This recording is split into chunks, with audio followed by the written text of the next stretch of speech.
Hello everyone. ਅਸੀਂ ਸਾਡੇ last lecture ਵਿੱਚ ਡਿਸੀਜ਼ਨ ਟਰੀ ਬਾਰੇ ਪੜ੍ਹਿਆ ਸੀ। ਸੋ ਅੱਜ ਅਸੀਂ ਨੈਕਸਟ ਟੌਪਿਕ ਕਰਾਂਗੇ ਡਿਸੀਜ਼ਨ ਟੇਬਲ। ਡਿਸੀਜ਼ਨ ਟੇਬਲ ਵੀ ਡਿਸੀਜ਼ਨ ਟਰੀ ਦੇ ਤਰ੍ਹਾਂ ਹੀ ਹੁੰਦਾ ਆ। ਡਿਸੀਜ਼ਨ ਟੇਬਲ ਨੂੰ ਅਸੀਂ ਯੂਜ਼ ਕਰਦੇ ਹਾਂ ਪੋਲਿਸੀਜ਼ ਨੂੰ ਡਿਸਕ੍ਰਾਈਬ ਕਰਨ ਵਾਸਤੇ। ਐਂਡ ਡਿਸੀਜ਼ਨ ਟੇਬਲ ਸਾਨੂੰ ਦੱਸਦਾ ਆ ਕਿ ਜਦੋਂ ਕੋਈ ਪਰਟੀਕੂਲਰ ਕੰਡੀਸ਼ਨ ਟਰੂ ਹੋਏਗੀ उस टाइम ते की होएगा, what will happen when a particular condition is true। Decision table है जो वो भी सानू डिसीजन ट्री की तरह ही डिसीजन मेकिंग स्टैप्स नू रिप्रजेंट करन लई यूज़ करते हैं। जो डिसीजन टेबल है उन्हों भी असी डिसीजन मेकिंग स्टैप्स नू रिप्रजेंट करन वास्ते यूज़ करते हैं। डिसीजन टेबल दे पार्ट्स ने table heading, decision rules, condition stub, condition entries, action stub and action entries. जो फर्स्ट पार्ट है डिसीजन टेबल का वो है टेबल हैडिंग, जिहड़ा कि सानू दसदा आ टेबल का नेम जां नंबर ऑफ डिसीजन टेबल। जो सैकेंड पार्ट है डिसीजन रूल्स, वो की डिफाइन करदा आ, वो डिफाइन करता है डिसीजन रूल्स नू फॉर अ गिवन प्रॉब्लम। किसी प्रॉब्लम वास्ते जो रूल्स ने डिसीजन रूल्स की होणगे वो साडा जो सैकेंड पार्ट है डिसीजन रूल वो डिफाइन करता है। थर्ड है कंडीशन स्टब। जो साडा थर्ड पार्ट है कंडीशन स्टब वो डिफाइन करता है all the possible conditions that could exist in the program। जिन्नियां भी possible conditions program ਦੇ ਵਿੱਚ exist ਕਰਦੀਆਂ ਨੇ condition stub ਉਹਨਾਂ ਨੂੰ define ਕਰਦਾ ਹੈ। जो fourth part है condition entries, ਉਹ ਕੀ ਦੱਸਦਾ ਆ condition entries contain the conditions fulfilled. जो कंडीशन फुलफिल हो गई ने वो सानू साडा जो कंडीशन एंट्रीज नाम का पार्ट है वो दसदा है। नैक्सट जो फिफ्थ पार्ट है that is action stub. Action stub की दसदा है सानू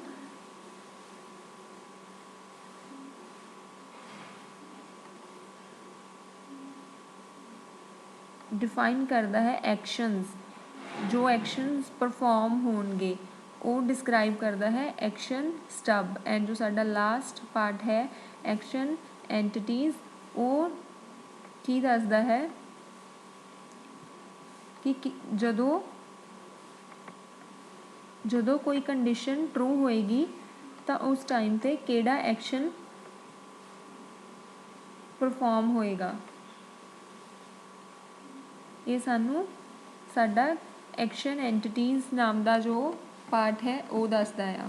नैक्सट असी एक एग्जाम्पल लई है डिसीजन टेबल की, जिहदे च असी की कीता है कि create a decision table to count the number of adults out of the population of 1000 people who are older than 60 years should not be considered। एक असी डिसीजन टेबल क्रिएट कर रहे हैं जिहदे च असी 1000 की पॉपुलेशन चो एडल्ट्स नू नंबर ऑफ एडल्ट्स काउंट कर रहे हैं एंड जिन्हां दी एज 60 तो ज़्यादा है उन्होंने असी कंसिडर नहीं कर रहे। साडे कोल कुछ रूल्स ने, असी रूल्स तो टेबल जो है वो किवें बनाने आ वो असी इत्थे देखांगे। जिवें कि साडा फर्स्ट रूल है if the person age is 18 और ग्रेटर दैन 18 ਉਹਦੇ ਅਕੋਰਡਿੰਗ ਅਸੀਂ ਇੱਥੇ ਟੇਬਲ ਬਣਾ ਰਹੇ ਹਾਂ। ਟੇਬਲ ਦੇ ਵਿੱਚ ਅਸੀਂ ਕੀ ਕੀਤਾ ਹੈ, ਇਹ ਅਸੀਂ ਰੂਲਸ ਲਿਖੇ ਹੋਏ ਨੇ ਜਿੰਨੇ ਸਾਡੇ ਰੂਲਸ ਨੇ 1 2 3 4 5 ਐਂਡ 6 ਰੂਲਸ ਨੇ। ਇਹ ਅਸੀਂ RL means rule 1 rule 2 3 4 5 and 6 ये है साडा जो एक्शन परफॉर्म होएगा। एक्शन की लिया जाऊगा, एक्शन टेकन वो असी लिखे हुए ने add 1 to count, add 1 to adult, write output, read next, record, write adult and stop. And ਇਹ ਸਾਡੀਆਂ ਕੰਡੀਸ਼ਨਸ ਨੇ age greater than equal to 18, age less than 18, age greater than 60 and count greater than 1000. ਇਹ ਸਾਡੀਆਂ conditions ਨੇ, ਇਹ rules ਨੇ, ਇਹ action ਹੈ ਜੋ ਅਸੀਂ ਪਰਫੋਰਮ ਕਰਨਾ ਹੈ ਰੂਲਸ ਦੇ ਅਕੋਰਡਿੰਗ।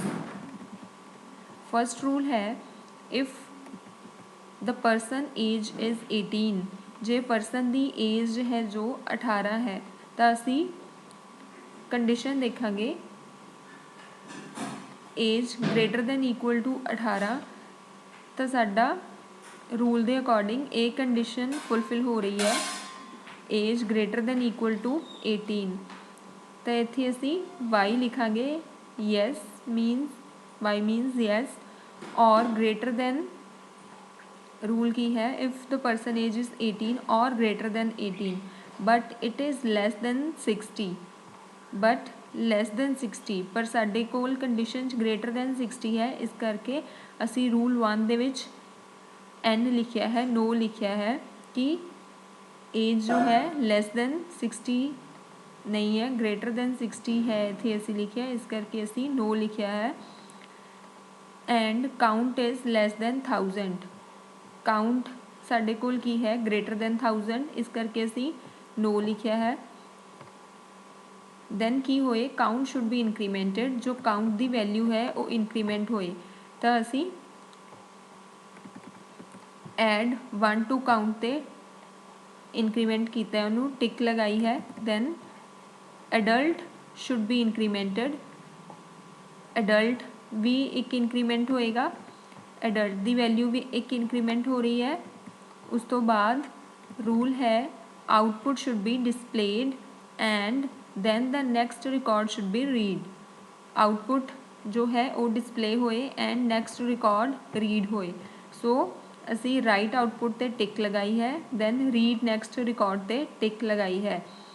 साडा जो डिसीजन टेबल है जो असी रूल्स डिफाइन किए है, रूल दे अकॉर्डिंग ही साडा डिसीजन टेबल बनेगा।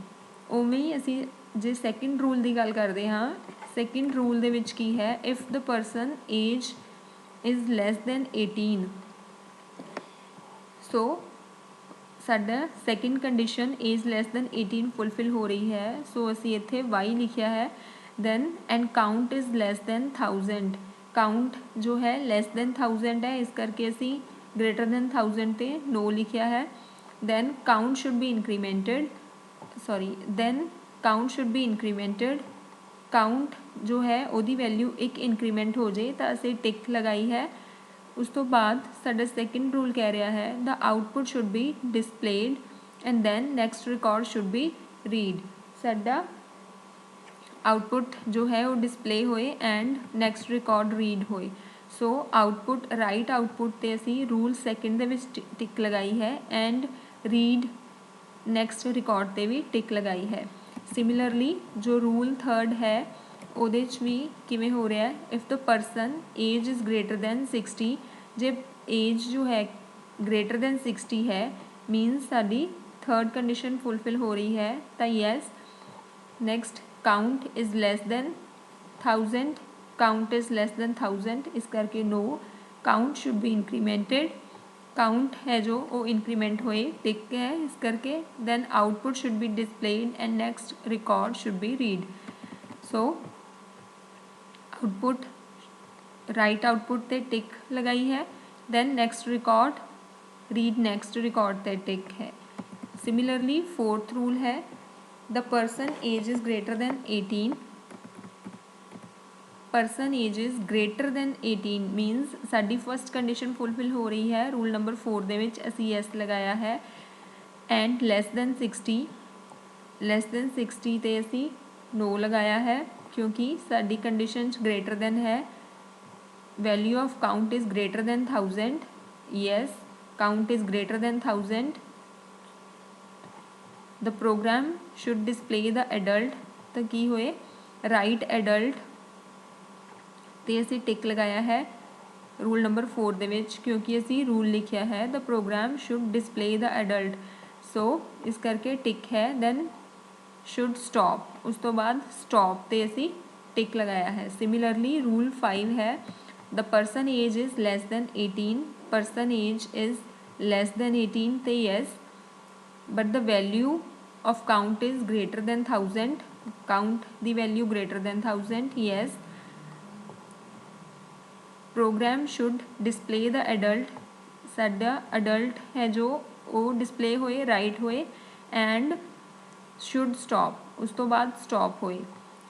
सिमिलरली रूल 6 है person age is greater than 60 person age is greater than 60 yes लगाया है। Value of count is greater than 1000 yes लगाया है। Program should display the adult yes and should stop. इत्थे असी rule number 6 है जो ਉਹਦੇ अकॉर्डिंग टेबल क्रिएट किया है। रूल नंबर 1 के अकॉर्डिंग असी क्रिएट कर लिया 2 3 सिमिलरली 4 5 एंड 6 जो रूल्स ने उन्होंने असी रीड किया एंड उन्होंने अकॉर्डिंग ही असी एक टेबल है जो डिसीजन टेबल है वो बना लिया है। उस तो बाद टिक इंडिकेट कर रहा है जो असी डिसीजन टेबल दे विच टिक का साइन लगाने इंडिकेट करता है action will be performed and dash indicate करता है इम्पॉसिबल कंडीशन ग्रुपिंग। उस तो बाद असी देखते हैं कि असी टेबल नू रीड किवें करना है जिहड़ा असी टेबल बनाया है उसनू रीड किवें करना है। RL जो असी टेबल दे विच लिखते हैं जिवें कि मैं तुहानू पहला ही दस चुकी हाँ कि RL मीनस rule 1 RL means rule 1 and it indicate that person is older than 18 जो असी टेबल दे विच कीता है ਉਹਦੇ अकॉर्डिंग ही असी टेबल नू रीड करना है। Rule 1 RL means rule 1 and it indicate that person is older than 18 असी इत्थों देखते हैं रूल 1 दे विच देखो person is older than 18 younger than 60 and count is less than 1000 so actions perform होन add 1 to count add 1 to adult write output read next record। Similarly असी rule 2 है जो ਉਹਨੂੰ भी टेबल तो एवें ही रीड करांगे। आई होप ਤੁਹਾਨੂੰ decision table समझ आ गया होएगा। Thank you.